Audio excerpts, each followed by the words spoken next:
Kija kufungua siku ile tulisoma mimi na wewe, mashariki ni maeneo ya Arabuni. Kama itakuwa ni kumhubiria Yesu, kufundisha habari za Yesu, hata kuwa Yesu mwenyewe. Na ndio nikasema waliopewa majukumu hapa ya kutangaza ni Waislamu tu, yani watoto wa Ismaili. Hakuna popote ambako Wakristo wanapewa majukumu ya kuhubiri. Lakini andiko hili la 42:11, ndugu yangu simulizi, kwa wallahi, kwa uhakika na ukweli, ni andiko kubwa sana na ni msingi kabisa. Mimi naweza nikichukulia kama imekamilika kabisa imani na dini ya Kiislamu kwa andiko hilo.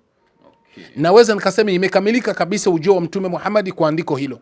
Naweza nikasema kabisa uokovu na baraka na agano ya Ismaili na mambo. Mtazamaji wa chaneli yetu, tunakaa hapa na Ustazi Kesede kwa sababu ya kujadili kipindi chetu. Tumekuwa na kipindi cha mwendelezo wa muda mrefu sana, hasa tukiangalia ukombozi wa ulimwengu unapitia kutoka kwa Ibrahim kwenda kwa Ismaili au kwenda kwa Isaka, yani kwa Yesu Kristo, au kupitia kwa Mtume Muhammad. Tunaendelea hapa leo, tunajibu hoja za Medad. Leo tutakuwa tunajibu sehemu yake ya 3 ambayo aliitoa akizungumzia kuhusiana na kwamba wana wa Israeli wanaachwa, yani maana yake ufalme wao au ukombozi uliokuwa unatakiwa kupitia kwa unaachwa, unahamia upande wa watoto wa Ismaili. Kwa hiyo mwalimu, karibu sana. Tuendelee na kipindi chetu. Wasalimia watazamaji wetu alafu tuingie moja kwa moja. Naam. Assalamu alaikum wa rahmatullahi wa barakatuh. Na ndugu zetu wote kwa jumla ambao si Waislamu, tunawatakia amani ya Mwenyezi Mungu iwe kwao. Amen. Nashukuru sana ndugu simulizi. Nashukuru, pamoja na kuwa labda siku nyingi hatuonani, leo tumebahatika tena kuonana kutokana na majukumu ya hapa na pale. Ndugu yangu, rafiki yangu Medadi niliweza kumfuata katika vipindi mlivyovitoa. Akawa anadai kwamba mimi kile nilichokiongea ikaonekana kwamba nimekosea. Akajaribu kutufanya vipindi kwa hali ya kutaka kunikosoa. Alafu nikamfuatilia moja baada nyingine, sikuona kosa lolote alilolitoa kama usomi. Ikaonekana tu labda amependa tu hivyo kusema nimekosea. Lakini sasa nataka nichambue moja baada ya kingine, nisiji nikasema kama hakunikosoa vilivyo kwa sababu ya kujifunikia tu. Unaona bana, nataka nisome kimoja baada ya kingine kutokana na kila alichodai kwamba ananikosoa, kwa sababu kila alilolisema nilinukuu maneno yake kama kunikosoa. Na ndio maana nitayasoma kwa watazamaji wapate kuona alisema nini, na mimi nipigie msumari kwa lile lile nililolisema, ndio watazamaji wapate kuona kama kumbe hapa si kosa, hapa pako sahihi. Yeye ndio mwenyewe amepinga tu kwa sababu kile nilichokiongea kimekwenda kinyume na itikadi ya imani yake. Unaona bana, basi kiufupi ndio hiyo. Niliweza kuyanukuu yale aliyodai nimekosea kimoja baada ya kingine. Vipengele viko karibu kama 10 na ngapi hivi. Nafikiri ndio hivyo Sawa, ni hivyo kabisa, na tunaweza sasa tukaanza rasmi. Naam, kipengele chake cha kwanza alinikosoa. Ndio. Akasema kwamba Kesede alikosea. Ndio. Anasema Paulo aliposema Yesu ni wa ulimwengu wote, Kesede akasema Paulo alisema yaliyo yake mwenyewe. Ndio. Unaona bana, lakini Kesede kakosea. Kwa kuwa Paulo alitumwa na Yesu mwenyewe, akatoa Galatia 1:1, wa Galatia 1:11. Paulo anasema nilipewa injili na Yesu mwenyewe. 1:1 wa Galatia. Anasema wa Galatia 1:1 anasema Paulo mtume, si mtume wa wanadamu wala kutumwa na mwanadamu, bali na Yesu Kristo na Mungu Baba aliyemfufua kutoka kwa wafu. Unaona bana, ndio ya kwanza hiyo. Baada ya kuwa amesema hivyo, akatoa tena ingine andiko ya Warumi 1:1. Warumi 1:1. Sawa kabisa. Warumi 1:1 inasema Paulo mtumwa wa Kristo Yesu aliyeitwa kuwa mtume na kutengwa aihubiri injili ya Mungu. Naam. Hiyo ni kipengele cha kwanza ambacho kanikosoa mimi pale niliposema kwamba Paulo alichokuwa anaongea aliongea kama yeye, sio kama Yesu, sio kama Mungu, ila aliongea kama yeye. Yeye akanikosoa kwamba hapana, Kesede anaposema hivyo kakosea. Paulo anasemaje? Anasema yeye alichokuwa anakisema hakutumwa na mwanadamu bali ametumwa na Yesu. Yeah. Sasa mimi narudisha majibu hivi. Niliposema kwamba Paulo alikuwa akijisemea maneno yake, si kwamba Yesu alisema wala Mungu. Nilitoa andiko ambao Paulo mwenyewe amesema, nikatoa Wakorinto wa pili 11:17. Soma hiyo andiko. Nataka watazamaji wetu mtufuate bila jazba. Yaani, kamata imani yako ya Kiislamu uitie kwanza pembeni, kamata imani yako ya Kikristo uitie kwanza pembeni, kisha ukague haya maneno ninayoyasema na maneno ndugu yangu kasema Medadi, alafu ulinganishe. Kama mimi nitakuwa mimi ndio labda sikuelewa, nimekosea, basi wewe niambie nimekosea. Ujiambie nafsini mwako kuwa hapa Kesede kakosea, Medadi alikuwa sawa. Usinioni mimi nimekosea eti kwa sababu wewe ni Muislamu na mimi ndugu yako Muislamu, kisha uone kama mimi nimepatia. Kosa ukiona nimekosea, sema nimekosea. Lakini mimi nataka kudhihirisha, kuonesha kwamba kile nilichokiongea sikukosea. Nilikiongea kama maandiko yanavyosema. Ila mimi nitaona tu kama aliyekosea kunikosoa kitu ambacho si sahihi ni ndugu yangu Medadi. Nataka kudhihirisha hiyo. Nilisema kwamba Paulo mwenyewe alisema. Soma 11:17. Mstari wa 17 anasema, ninenalo silineni agizo la Bwana, bali kama kwa upumbavu katika ujasiri huu wa kujisifu. 18, kwa sababu wengi wanajisifu kwa jinsi ya mwili, mimi nami nitajisifu. Hayo ni maneno ya Paulo mwenyewe. Ikiwa kama Yesu kamtuma inawezekana, lakini kama Yesu amemtuma, haiko mtu wa kusema haya maneno. Kama Yesu atakuwa amemtuma, bimaana kila atakachokifundisha atakuwa hakisemi kama yeye, itakuwa nakisema kama Yesu alivyosema. Lakini akija kuthubutu tu kusema kwamba ninenalo silineni kama agizo la Bwana, huyu Bwana anaweza kuwa ni Mungu au anaweza kuwa ni Yesu, sawa tu. Kwa hiyo kama atakuwa ni Yesu, bimaana anachokisema hakisemi kama Yesu alivyosema. Kama atakuwa huyu Bwana ni Mungu, bimaana anachokisema si kama Mungu alivyosema. Itakuwa kweli Yesu amtume kisha aseme haya maneno kwamba ninayosema sisemi kama Yesu alivyosema, itakuwa tayari inaonyesha kumbe aliposema kwamba Yesu kanituma, hapa amejipinga. Inakuwa na maana kwamba si kweli. Ingelikuwa ni kweli hangetoa haya maneno. Hilo ni jambo la kwanza. Jambo la pili, tukirudia katika moja aliyosoma Wagalatia, rudia Wagalatia 1:1. Kuna kitu ambacho mimi nataka nidhihirishe na watazamaji wetu wapate kutia nao nukta hapo, waweze kufikiria, je, maneno hayo ni kweli Yesu kamtuma? Rudia hiyo andiko. Paulo mtume, si mtume wa wanadamu wala kutumwa na mwanadamu, bali na Yesu Kristo na Mungu Baba aliyemfufua kutoka kwa wafu. Anasema hakutumwa na mwanadamu wala wanadamu, ila ametumwa na Yesu. Maana yake huyu Yesu aliyemtuma si mwanadamu, si ndio? Maana yake simulizi, kwa sababu anasema hakutumwa na mwanadamu, ikiwa na maana kwamba aliyemtuma ni Yesu. Yesu si mwanadamu. Sasa hapo tumechanganyikiwa. Sasa tusomee Timotheo wa kwanza 2:5. Timotheo wa kwanza sura ya 2 mstari wa 5 anasema, kwa sababu Mungu ni mmoja na mpatanishi kati ya Mungu na wanadamu ni mmoja, mwanadamu Kristo Yesu. Huyu ni Paulo huyu. Anakuambia Mungu ni mmoja tu ambaye hana mshirika. Na mwenye kumpatanisha huyu Mungu na wanadamu naye ni mmoja tu. Ni nani? Ni mwanadamu Kristo Yesu. Anathibitisha kwamba Yesu hapa ni mwanadamu. Huku anasema hakutumwa na mwanadamu bali alitumwa na Yesu, ikimaanisha Yesu si mwanadamu. Lakini hapa anatuambia Yesu ni mwanadamu. Sasa kama hakutumwa na mwanadamu na tunapata Yesu ni mwanadamu, maana yake si Yesu aliyemtuma, aliyemtuma ambaye si mwanadamu. Kwa hiyo Yesu hakumtuma, kwa kuwa anasema sikutumwa na mwanadamu bali nimetumwa na Yesu. Kwa maana hiyo Yesu si mwanadamu, kwa sababu yeye hakutumwa na mwanadamu.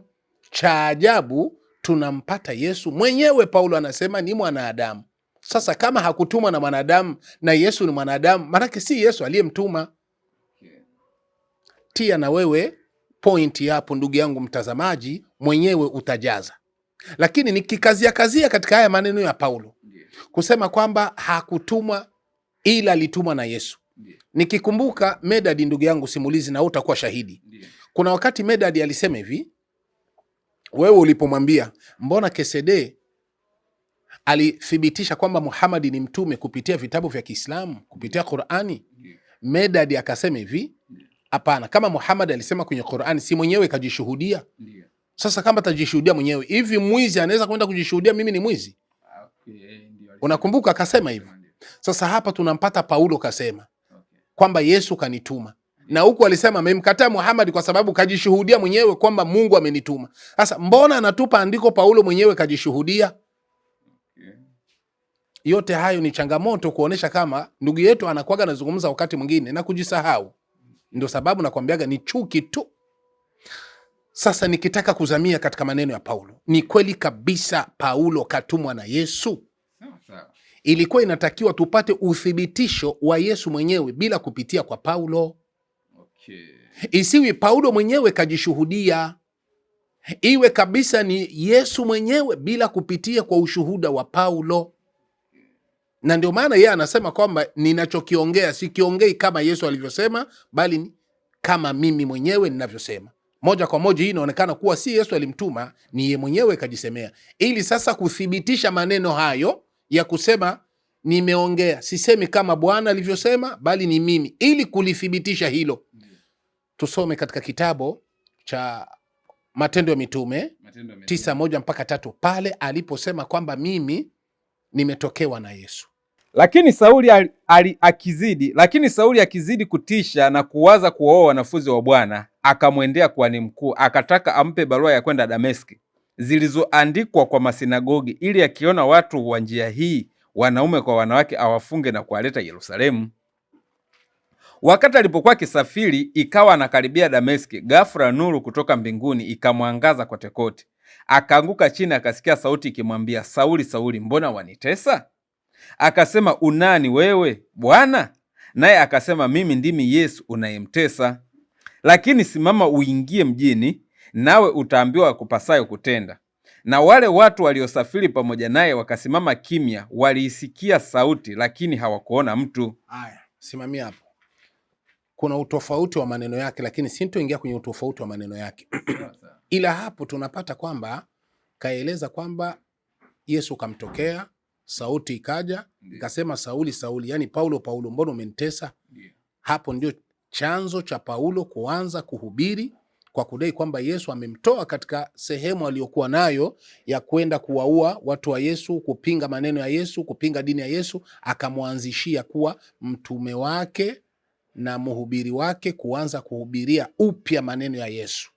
Hapo ndio chanzo cha Paulo kuanza kuwa mtume. Sawa? Lakini je, maneno hayo yanatoka kwenye kinywa cha Paulo kupitia mwanafunzi wake Luka, je, yako sahihi? Tunasoma hiyo kitabu cha Matendo ya Mitume 9:1 katika Biblia tafsiri ya Verbum. Kwenye tafsiri ya Biblia ya Verbum tusikie wanatafsiriaji hayo maneno Paulo aliyoyasema kwamba alipokuwa Dameski, Yesu akamtokea, nuru ikang'aa, akamwambia, Sauli, Sauli, mbona umenitesa? Unaona bana? Kuanzia hapo Paulo akawa mtume sasa wa mataifa, huku akidai kwamba ni Yesu ndiye kamtokea na kumpa majukumu hayo. Tuangalie sasa Biblia zingine zinatafsiriaje maneno hayo, ushuhuda huo. Tupe sasa vitu. Kipengele cha 3. Kipengele cha 3 anasema, ni kudanganyika kama Paulo ni mtu mkali aliyeokoka. Sawa. Rudia tena hapo. Sawa. Ni kudanganyika kuwaza, labda ngoja nianzie hapa. Kuongoka kwa Paulo ni matukio ya lazima sana kwa maisha ya eklesia ya wakati ule. Kristu mwenyewe anamuita yule aliyekuwa akiwatesa wa Kristu. Ni kudanganyika kuwaza kama Paulo ni mtu mkali aliyeokoka. Sawa, ni vile maandiko yanatuonyesha. Unaona la kwanza hiyo? Ndiyo. Ni kudanganyika kwa kuwaza kama Paulo kweli hapa ameokoka. Hilo ni danganyo, ni kudanganyika. Twende kifungo cha kufuata. Anasema, sawa, vile maandiko yanatuonyesha katika Matendo ya Mitume 22:3-4, Wagalatia 1:14, Filipo 3:4-11. Tangu ujana wake Paulo alipenda kumtumikia Mungu. Ndiyo maana alienda Yerusalemu kujifunza sheria, dini ya Wayahudi, kwa walimu wakubwa wa wakati ule. Ni kwa kijana huyo wa kutumainiwa ndipo Wayahudi walipatia kazi nguvu ya kuondoa shirika jipya la Wakristo. Kupitia sasa Paulo ndipo ilipopatikana shirika mpya ya wanani? Ya kuondoa Wakristo. Ya Wakristo. Okay. Ni kwa kijana huyo wa kutumainiwa ndiyo Wayahudi walipatia kazi nguvu ya kuondoa shirika jipya la Wakristo. Unaona bana, kumeondokea sasa shirika jipya la Wakristo. Kuondoa, sio kuondokea, kuondoa. Kuondoa, si ndio kuondoa? Kuondoa si kutoa kukitu? Ndio. Maanake kuondoa kukitu, maanake Ukristo umeondokea hapo. Ukisema kuondokea maanake ni kutokea. Maana ya Kiswahili chetu tukisema kuondokea maanake ni kutokea. Yaani kwamba Ukristo umetokana hapo. Lakini ukisema kuondoa maanake umeondoka. Si ndio hivyo? Sasa kuondoka na kutokea ni tofauti. Ndio sasa imeondoka. Kuondoka wapi? Okay. Imeondoka wapi? Bimaana imeondoka shirika mpya. Ndio. Soma pale vizuri. Ndio. Imeondoka shirika mpya. Ni kwa kijana huyo wa kutumainiwa ndiko Wayahudi walipatia kazi nguvu ya kuondoa shirika jipya la Wakristo. Unaona bana? Bimaana shirika jipya ya Wakristo kupitia Paulo likuwepo, lakini ikawa sababu ya shirika jipya hiyo iondoke. Okay, ndio. Wanani waiondoe? Bimaana Wayahudi waiondoe shirika jipya. Imeitwa ni jipya kwa sababu imeanzishwa na Paulo baada ya kudai kuokoka. Sawa. Nafikiri hapo tuko sahihi. Sawa. Ni kuonesha hivi kwamba Paulo kuwaza kwamba ni kweli maneno hayo ni Yesu kamtokea akamuokoa, hiyo inakuwa ni udanganyifu ulio mkubwa. Ndio maana katika Wakorinto wa pili 11:17 pale tuliposoma anasema hivi, ninenayo, ninayosema, ninayofundisha silisemi kama agizo la Bwana. Bwana ni Yesu au ni Mungu, bimaana haongei kama Yesu alivyosema. Sasa kama kule alisema Yesu amemuonokea na huko anasema haongei kama Yesu alivyosema, ina maana ni uzushi. Ndio maana pale katika tafsiri wanasema kuzani hivyo inakuwa ni udanganyifu. Alafu kitu kingine, msikilize Paulo katika 4:11 Petro wa pili. Petro wa kwanza 4:11 anasema, mtu akisema na aseme kama asemaye maneno halisi ya Mungu. Mtu akihudumu na ahudumu kwa nguvu anazojaliwa na Mungu, ili Mungu atukuzwe katika mambo yote kwa Kristo Yesu. Utukufu na uweza una yeye hata milele na milele. Amina. Rudi tena andiko hilo. Mtu akisema na aseme kama asemaye maneno halisi ya Mungu. Mtu akihudumu na ahudumu kwa nguvu anazojaliwa na Mungu, ili Mungu atukuzwe katika mambo yote kwa Yesu Kristo.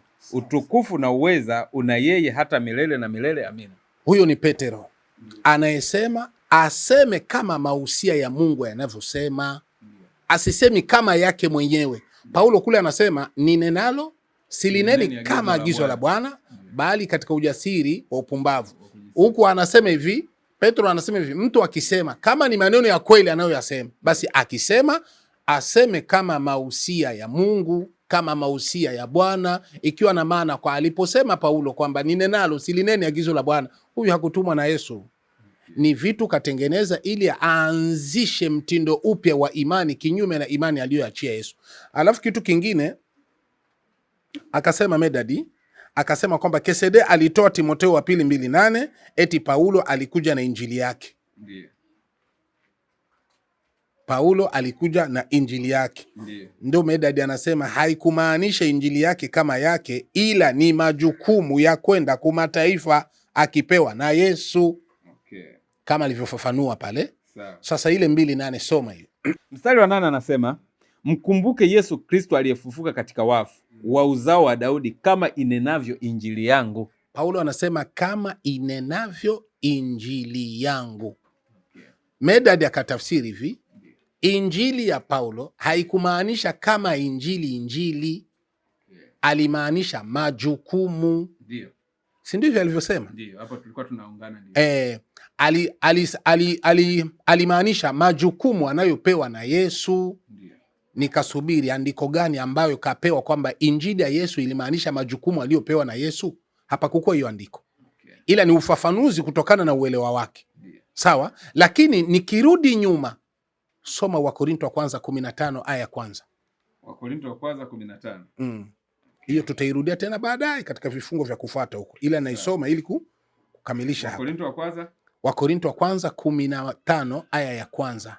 Anasema basi ndugu zangu, na waarifu ile injili niliyowahubiria, ambayo ndiyo mlioipokea, na katika hiyo mnasimama. Twende kazi. Na kwa hiyo mnaokolewa, ikiwa mnayashika sana maneno niliyowahubiria, isipokuwa mliamini bure. Endelea. Kwa maana niliwatolea ninyi hapo mwanzo yale niliyoyapokea mimi mwenyewe, ya kuwa Kristo alikufa kwa ajili ya dhambi zetu, kama yanenavyo maandiko. Simamia hapo, kuna kaneno hapo. Paulo anasema hivi, na wahubiria na wafundisha maneno ambayo nimeipokea mimi mwenyewe. Hapo unapelewaje? Naelewa kwamba Paulo maana maneno anayoongea yeye kayapokea, kafunuliwa. Kuna kaneno hapo, mwenyewe. Ndio, kafunuliwa mwenyewe. Ina maana hakuna mwingine amefunuliwa hilo. Ndio. Kwa sababu anasema ni maneno ambayo nimeipokea mimi mwenyewe, hakuna mwingine aliipokea. Lakini huwa haimaanishi hivyo. Inamaanisha hivyo, soma vizuri. Yaani sinaelewa hilo neno nalosema kwamba nimepokea mwenyewe. Kwamba Kristo alikufa akafufuka katika wafu. Yeye Paulo anavyosema haya maneno nimeyasikia mwenyewe, ni sawa na hapana kuyasikia. Ameyapokea mwenyewe.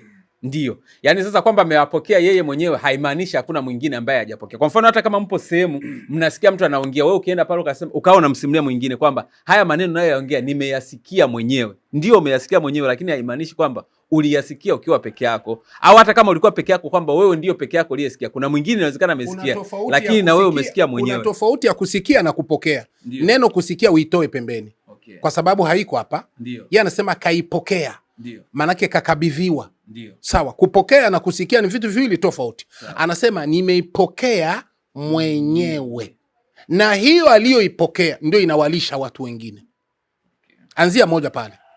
Sawa. Kwa hiyo mwenyewe ni kitu special kwake. Sio kwa mwingine. Ndio sababu ukariri sana hiyo andiko bila kutia jaziba ndani yake. Utakuta hicho anza moja. Basi ndugu zangu, na waarifu ile injili niliyowahubiria, ambayo ndiyo mlioipokea, na katika hiyo mnasimama. Na kwa hiyo mnaokolewa, ikiwa mnayashika sana maneno niliyowahubiria, isipokuwa mliamini bure. Unasikia hapo kuna neno hapo? Ndio. Kwamba nyinyi mnaokolewa kwa hii niliyoipokea mwenyewe. Ndiyo. Na kwa hii niliyoipokea mwenyewe ndio inawasimamisha. Ndio. Hapo anawaambia na wanafunzi wote waliomfuata, waliomsikiliza, wawe wa ndani, wawe wa nje. Anawaambia hawa wanaohubiria hapa. Anawaambia hawa wanaohubiria hapa kwenye hiki kitabu. Si ndio hivyo? Kama anawaambia hao wanaoisikia, bi maana ni wote. Wale wanaoisikia ndio. Wale wote wenyewe watamsikiliza yeye. Kwa sababu hiki nilichokipokea, nimekipokea mwenyewe, na kwa hiyo ndio inasimamisha. Kuna tafsiri nyingine inasema hivi, yeye ndio alikuwa mwanzo, baba wa uanzilishi ya kanisa ya Kikristo. Okay. Ikiwa na maana kwamba upokezi aliyoupata yeye hakuna mwingine aliyoipokea. Okay. Hakuna. Kwa hiyo kama anasema injili yangu, bi maana ni injili aliyoipokea mwenyewe, hakupokea mtu mwingine. Hakupewa mtu mwingine, kapewa yeye. Lakini unajua injili ya Paulo yenyewe anasema hapa, inasemaje? Tufanye ndo ameipokea yeye peke yake. Inasemaje? Inasema hivi, kwa maana niliwatolea ninyi hapo mwanzo yale niliyoyapokea mimi mwenyewe, ya kuwa Kristo alikufa kwa ajili ya dhambi zetu, kama yanenavyo maandiko. Sasa na hii ndiyo injili ya Wakristo, kwamba Kristo alikufa kwa ajili ya dhambi zetu. Haya maneno sio kwamba Paulo anayajua yeye peke yake, kwa sababu si wapo wanafunzi wa Yesu ambao walikuwa na Yesu kabisa, kwa sababu huyu Paulo tukisoma Biblia ni kama yeye na Yesu akiwa hai duniani hajawahi kuonana naye kabisa. Lakini kuna wanafunzi ambao walionana naye kabisa na Yesu. Au si wanajua kabisa kwamba Yesu alikufa. Kwa hiyo Paulo anachoongea si kipya kwao. Ndio maana yani wala hapingani na kile kwamba labda angekuja akasema Yesu akufa, ndio wale wanafunzi wangeweza kushtuka, wewe unatudanganya sasa, sisi tulishuhudia alikufa, wangembishia. Lakini anaposema alikufa na alifufuka kwa ajili ya dhambi, wao walikuwa wanajua, kwa sababu vitabu mpaka vya kale viliandika kwamba atakufa, na hata baada ya kufa wao walishuhudia. Kwa hiyo ndio maana labda hata akisema hivyo inakuwa rahisi. Hapa anawaambia wa Korinto, lakini na wengine wanajua. Sasa ndugu yangu bwana simulizi, ndio inafaa umtambue Paulo katika andiko hilo hilo. Sawa.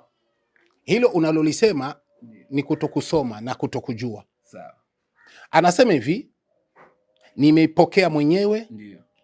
Ya kwamba Yesu alikufa na kufufuka kwa ajili ya dhambi. Kwa ajili ya dhambi, kama yanenavyo maandiko. Maandiko gani? Na kuuliza sasa wewe. Anasema hivi, hiki nilichokipokea nimekipokea mwenyewe. Ndiyo. Na kwa hicho nilichokipokea mwenyewe ndio kinawakomaza, kinawazidisha imani, kinawafanya mnasimama. Ndiyo. Ya kwamba Kristo alikufa na kufufuka kama yanenavyo maandiko. Maandiko gani?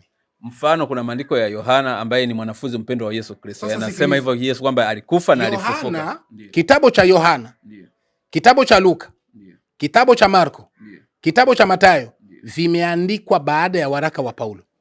Ndio sababu nakwambia unaongea kitu ambacho hujui. Injili ya kwanza ni mawaraka za Paulo. Hilo ulikuwa unalijua? Ndio injili ya kwanza. Maana injili ya kwanza kuandikwa ni mawaraka ya Paulo. Kwa hiyo hawa wote waliokuja kujitokeza waliandika kupitia mawaraka za Paulo. Wote, na vitabu viko hapa, wanakwambia wote wameandika kwa kukamata maneno ya Paulo.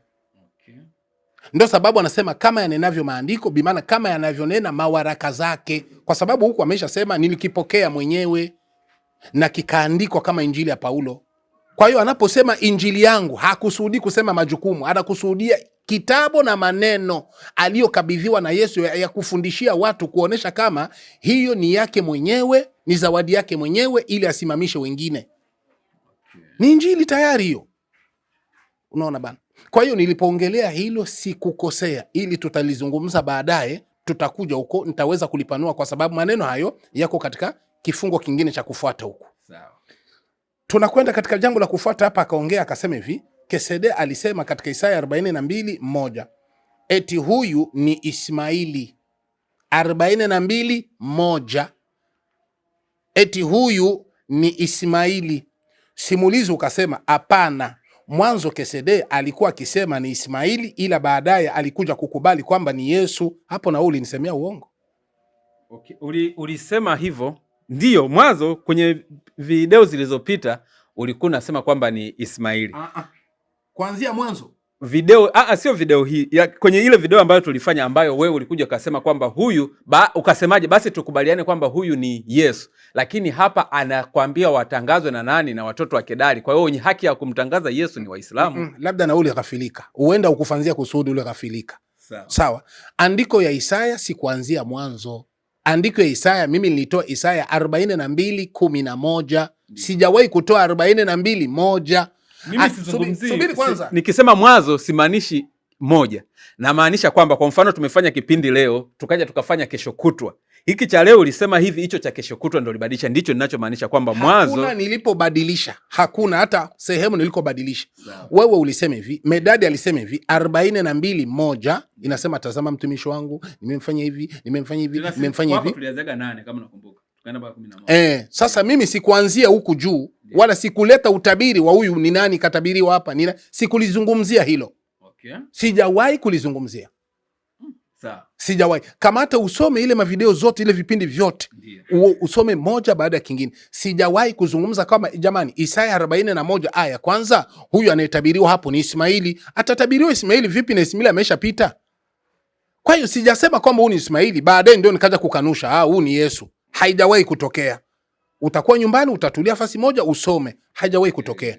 Ambako mimi nilikuwa nimemtia Ismaili ni hapa kwa 42:11. Ndio. 12 ndio nilikuwa nasema hiki ni kizazi cha Ismaili. Ndiyo. Hapo ndiko ambako nilikuwa nimekazia. Ndiyo. Na kitu kingine, Medadi hapa akasema hivi. Akasema hapa kwamba hivi unajua umesharudia yale maneno ambayo mimi ndio nilikuwa nayasema. Kwamba huku kwenye hii Isaya 42 hapa kufikia huu mstari wa 11, jangwa na miji yake ipaze sauti, ulikuwa umeweka Ismaili kwamba ni kizazi cha Ismaili. Baadaye hapo 11 12 haiko Yesu. Ni kizazi cha Ismaili. Siwezi nikasema kwamba mbele ilikuwa ni Ismaili kisha niseme inakuwa ni Yesu. Na japo 11 12 inahusu Ismaili, nitasema ni Yesu tenaje? Yesu ni kizazi cha Ismaili basi. Okay. Yani kwenye wewe ulikusudia hapa huyu utabiri huyu kuanzia 1 mpaka pale 8 kama 8 9 ilikuwa inamtabiri mtu fulani, wala sikumzungumza wala sikumgusa kwa sababu haikunihusu hiyo. Ulimzungumzia ukasema kwamba hapa sasa hii 11 si inasema kwamba Hii 11 inasema kwamba jangwa na miji yake ipaze sauti zao, vijiji vinavyokaliwa na Kedari na waimbe wenyeji wa Sela, wapige kelele toka vilele vya milima. Ukasema hapa, unaona hawa wanaopewa hii kazi ya kumtangaza Yesu ni watoto wa Ismaili. Kwa hiyo Waislamu ndio wenye haki ya kumtangaza Yesu ambaye ametabiriwa kutoka kwenye moja. Niliposema hivyo ni baada ya Medad kusema hivi, Kesede amesema hapa huyu ni Ismaili kwa hapa 11 12. Angeanzia moja na sisi tukaanzia moja na wewe. Ndio akaanzia moja, ndio tukaanza we moja. Jua Yesu au sio Yesu? Sawa. Tumeanzia hapa baada ya Medad kusema Kesede angeanzia hapa. Okay. Unaona bana? Tukaanza. Ndio nikasema sawa, tukubali kama huyu ni Yesu katabiriwa hapa. Ndio. Sasa tunaanzia hapa 11 nilikotoa mimi. Ndiyo. Wenye majukumu wanayopewa hapa ya kutangaza. Ndiyo. Ndio kizazi cha Ismaili. Ndivyo nilivyoongea. Hawa ndio na mimi nilivyosema kwamba alikubali, Kesede alikubali kwamba ndio huyu ni Yesu. Mwanzo alisema ni watoto ni Ismaili, lakini baadaye alikubali kwamba ni Yesu. Nilikuwa namaanisha hicho kwamba tulianzia pale mwanzo. Ukasema waliopewa jukumu. Pale sasa ulinizulia. Sikusema hivyo. Okay. Siwezi nikasema pale kwa 11 12 kwamba huyu ni Yesu, baadaye ndio niseme tena huyu ni Ismaili, baadaye tena niseme ni Yesu. Na japo kwa 11 12 haimhusu tena Yesu. Wanaosema atangazwe hawa wanaopewa majukumu ya kutangaza Yesu haiko hapa tena. Okay. Ni watoto wa Ismaili ndio wanapewa majukumu ya kutangaza. Sasa nikasema Medad anasema tukianzia moja kuna utabiri hapa wa Yesu. Ndiyo. Kwa hiyo hawa wanafunzi ndio watashangilia kwa kuja kwa Yesu. Ndio mimi nikamwambia kama anajua ni Yesu ndio anatabiriwa hapa, kumbe wenye majukumu ya kumtangaza huyu Yesu sio Wakristo, ni watoto wa Ismaili, yani Waislamu. Ndicho nilichokuzungumzia hapo. Okay. Sawa. Ndio nikasema hivi, Medad akasema bimana hapa kwa 11 12 watoto wa Ismaili watafanya kazi kwa hapa ni kushangilia kuja kwa Yesu. Nikasema ni uongo. Ndio kenye nimejibu sasa leo. Sawa. Hapa katika andiko hilo hakuna maneno ya kusema watashangilia kuja kwa Yesu. La, soma ile.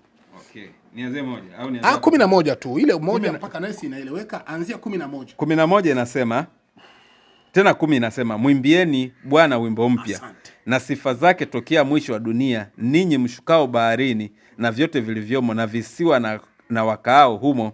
Jangwa na miji yake na ipaze sauti zao, vijiji vinavyokaliwa na Kedari na waimbe wenyeji wa Sela, wapige kelele toka vilele vya mlima na wamtukuze Bwana na kutangaza sifa zake visiwani. Unaona sasa hapo hakuna kwamba watashangilia kuja kwa Yesu. Neno hiyo kushangilia kaongeza. Okay. Hawakupewa mambo ya kushangilia hawa watoto Ismaili. Okay. Walichokipewa ni kutangaza. Okay. Kufundisha, kuhubiri. Yeah. Sawa. Ndio nikasema huyu Yesu huyu kama anadai kwamba huyu watamshangilia Yesu, si kumshangilia, bali ni kuhubiri maneno ya Yesu na kile watakachokihubiri kiko sahihi. Sasa anzia 10 sasa. Sawa. Ndio nikataka sasa nitoe sasa maneno niingie kiundani, anzia 10. Mwimbieni Bwana wimbo mpya na sifa zake tokea mwisho wa dunia. Ninyi mshukao baharini na vyote vilivyomo na visiwa nao wakaao humo. Jangwa na miji yake na ipaze sauti zao. 10. Mwimbieni Bwana wimbo mpya. Mwimbieni Bwana wimbo mpya na sifa zake tokea mwisho wa dunia. Na sifa zake tokea mwisho wa dunia. Sasa subiri kidogo. Ndiye. Soma na hii. Sawa. Isaya 42:10 nasema, mwimbieni Bwana wimbo mpya na sifa zake tokea mwisho wa dunia, ninyi mshukao baharini na vyote vilivyomo na visiwa nao wakaao humo. Bas, inatosha. Okay. Mwimbieni Bwana wimbo mpya. Tangazeni sifa zake. Sifa hizo ambazo watakazozitangaza zinatoka wapi? Okay. Zinasema inatoka mwisho wa dunia. Si ndio hivyo? Huko inakotoka utukufu wa Mungu, huko ndio hawa watoto wa Ismaili watangaze. Rudia tena hiyo andiko, alafu baadaye tusiparejee tena. Sawa. Mwimbieni Bwana wimbo mpya na sifa zake tokea mwisho wa dunia. Tokea mwisho wa dunia ndio mtangaze hizo sifa zake. Maana utukufu na sifa za Mungu zinazotoka mwisho wa dunia ndio watangaze, sio zinazotoka Israeli. Okay. Zinazotoka mwisho wa dunia ndio watangaze. Okay. Sasa kabla ya kuendelea, mwisho wa dunia ndio kunatokea huyu utukufu na ndio watangaze. Tusomea 43 aya ya kwanza Ezekieli. 43 aya ya kwanza Ezekieli. Okay, sawa. Mimi najua mwisho wa dunia maana yake ni dunia yote. dunia yote. Maana hapa ninachotaka kumaanisha kwamba haitoki Israeli. Sawa sawa. Inatokea mwisho wa dunia. Inaweza kuwa dunia yote lakini sio pale Israeli. Sawa. Kwa hiyo watakachokitangaza sio cha pale Israeli. Sawa. Ezekieli 43:1. 43:1.